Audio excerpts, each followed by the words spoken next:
আসসালামু আলাইকুম, আমি সালেউদ্দিন আহমেদ রাজু। আজকে আমি আপনাদের সাথে প্রিমিয়ার প্রোর বেশ কিছু টুলস নিয়ে কথা বলবো, যে টুলসগুলোর মাধ্যমে আমরা ভিডিও এডিট করে থাকি বা আমাদের ভিডিও এডিট করতে হেল্প করে থাকে। সো আজকে যে টুলসগুলো নিয়ে কথা বলবো, এই টুলসগুলোর নাম হচ্ছে add marker, link selection, snap in timelines and insert and overwrite sequence. তো চলুন কথা না বাড়িয়ে চলে যাই আমার মেন ভিডিওতে।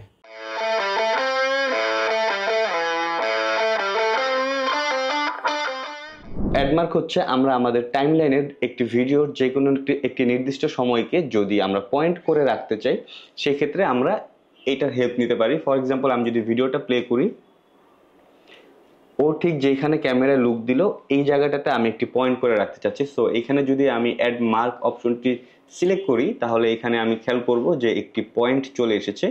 সো পরবর্তীতে এটা আমার খুঁজে বের করতে সুবিধা হবে যে আমি এই টাইমটা চাচ্ছি, এবং এইখানে এসে হয়তো আমি কোনো একটি নির্দিষ্ট ইফেক্ট বা কোনো একটি নির্দিষ্ট টেক্সট বা যে কোনো কিছু হয়তো আমি করতে পারবো।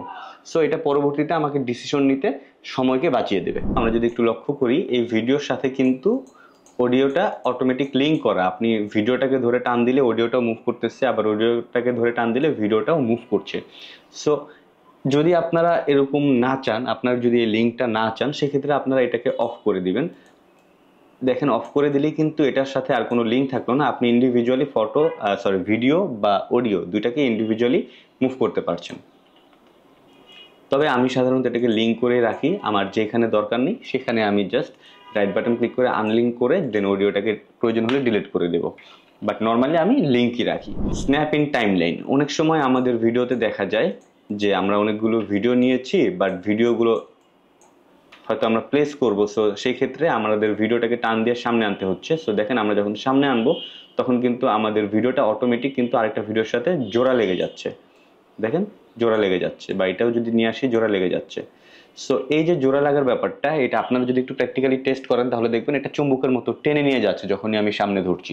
সো এটা কি হয়, এটা আমাদের ভিডিওকে আরো অনেক বেশি স্মুথ করে দেয়, ভিডিও এডিটকে। সো এই ক্ষেত্রে আমরা যদি এই অপশনটা যদি অফ রাখি, এখানে দেখেন চুম্বকের মতো একটি অপশন রয়েছে, এটাকে যদি আমরা অফ রাখি সেক্ষেত্রে কিন্তু এখন আর টেনে নিয়ে যাবে না। সো এখন কি হবে, যখন টেনে নিয়ে যাবে না তখন আমি একটু জুম করে দেখাই। এই ভিডিওটাকে যখন আমি কাছে নিয়ে আসবো, দেন এটা কিন্তু ওইটার উপরে ওভারল্যাপ হয়ে যাচ্ছে বা পারফেক্টলি বসছে না, মানে একটু ঝামেলা হচ্ছে। সো যখন আমার এটা অন থাকবে তখন যদি আমি এটাকে সামনে নিয়ে আসি, ও জাস্ট সুন্দর মতো ওর প্লেসমেন্টটা করে নিয়েছে। সো আশা করি এটা বুঝতে পেরেছেন।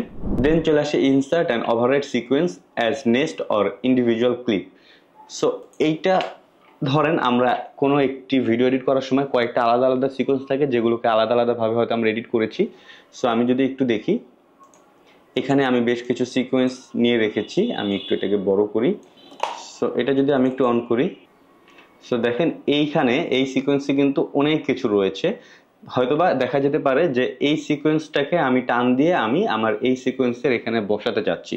সেই ক্ষেত্রে কিন্তু আমি এটাকে ধরে কপি করে কন্ট্রোল সি দিয়ে এনে এখানে কন্ট্রোল ভি দিতে পারি।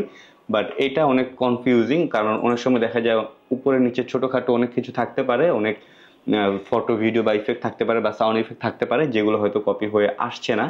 সো সেই ক্ষেত্রে আমরা যেটা করতে পারি, আমরা এখান থেকে নেক্সটটাকে ধরে এনে নেক্সটটাকে যদি টান দিয়ে ধরে এখানে নিয়ে আসি, তাহলেই কিন্তু নেক্সটটা এখানে নেক্সট হয়ে ওই সিকোয়েন্সটা চলে আসলো। বাট এখানে কিন্তু অনেক বেশি হিবিজিবি, একদম রাফ কাটটা যেরকম ছিল বা ওইখানে ইফেক্ট যা ছিল একদম ওইভাবেই দেখাচ্ছে। সো আমি যদি চাই, আমি একটু আন্ডু দিয়ে দিই, আমি যদি এখান থেকে এই অপশনটা অন করে দিই, তাহলে insert and overwrite sequence as next or individual clip. So আমি যদি এটাকে অন করি অ্যান্ড দেন যদি আমি এটাকে নিয়ে আসি, দেখবো যে পুরো ভিডিওটা নেক্সট হয়ে একটি ফাইল চলে এসেছে। সো এখন কিন্তু অত কনফিউজিং লাগতেছে না। এবং অ্যাট দ্য সেম টাইম আরও একটি কাজ হয়, আমি যখন এটাকে টান দিয়ে নিয়ে আসলে দেখা গেল যে আমি এটাকে এই ভিডিওর পেছনে রাখতে চাচ্ছি। সো এখানে জাস্ট ছেড়ে দিলে কিন্তু ইজিলি হয়ে যাচ্ছে। বাট আমি চাই যে এই সিকোয়েন্সটা আগে আসবে, দেন এই সিকোয়েন্সটা পরে যাবে। সো সেই ক্ষেত্রে যদি আমরা এটাকে নিয়ে এটার উপরে ছেড়ে দিই, দেখা যাবে যে আগের ভিডিওটি কিন্তু ডিলিট হয়ে গেল। সো আমরা একটু আন্ডু দিয়ে দিই। এই ক্ষেত্রে আমাকে যেটা করতে হবে, কন্ট্রোল প্রেস করে এই সিকোয়েন্সটাকে টান দিয়ে ধরে নিয়ে এটার উপরে ছেড়ে দিতে হবে, সো দ্যাট এই সিকোয়েন্সটা আগে চলে আসলো, আর আগে যে সিকোয়েন্সটা ছিল সেটা কিন্তু পেছনে চলে গেল। সো এই হচ্ছে আজকের টুলস, যেগুলো দিয়ে আমরা আমাদের টাইমলাইনকে আরো বেশি স্মুথ করে ফেলতে পারি এডিটের ক্ষেত্রে। বাট এখানে আমরা যদি একটু খেয়াল করি, এখানে আরো একটি অপশন রয়েছে টাইমলাইন ডিসপ্লে সেটিং। এইটা আসলে কোনো টুল না, তবে এর ভিতরে অনেক কিছু ডিসপ্লে করার টাইমলাইন যে ভিডিওগুলো রয়েছে এটাকে এখানে কি ডিসপ্লে করবে, নাম, থাম্বনেইল বা কি ফ্রেম, এরকম বেশ কিছু জিনিস রয়েছে যেটা আপনি চাইলে এখান থেকে অন অফ করতে পারেন। এটা নিয়ে আমি নেক্সট ভিডিওতে কথা বলবো। সো নেক্সট ভিডিওটা যদি একটু আপনারা চেক আউট করেন, আশা করি এইখানে আরো বেশ কিছু ইম্পর্টেন্ট টপিকস রয়েছে যেগুলো আপনাদের ক্লিয়ার হয়ে যাবে এবং ভিডিও এডিটের ক্ষেত্রে কিন্তু আপনাদের সমস্যাটা কম হবে। তো আজকে অনেক কথা বলে ফেলেছি মনে হচ্ছে। আজকের ভিডিওতে এই পর্যন্তই। আমার এই ভিডিওটি যদি ভালো লেগে থাকে তাহলে আমার এই চ্যানেলটি লাইক, কমেন্ট, শেয়ার, সাবস্ক্রাইব করবেন আর আমার সাথে থাকবেন। ধন্যবাদ। আসসালামু আলাইকুম।